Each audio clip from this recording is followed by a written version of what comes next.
какой бы вы совет дали молодым родителям, что вкладывать в детей?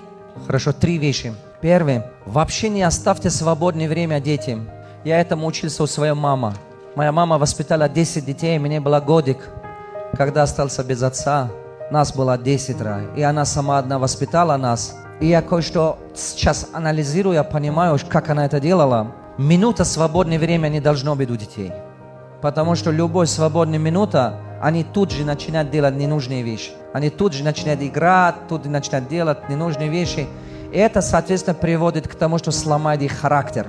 Слабый характер будет. Второе. Дайте своим детям 4 вещи. Академический интеллект дает им школа. Вам надо давать духовный интеллект, финансовый интеллект, физический интеллект. Вам надо давать это 4 вещи гармонично. Это означает, что за пределы школы обязательно, чтобы у него была физическая нагрузка. Физическая нагрузка помогает ему быть выносливым, терпеливым, умение воспитывать в себе, умение дела довести до конца и не бросать на полпути. Духовный интеллект дайте ему наставнику, который могут воспитать. Вы сами не можете это делать. Потому что дети не учатся у своих родителей. Это невозможно. Потому что родители жалеют детей.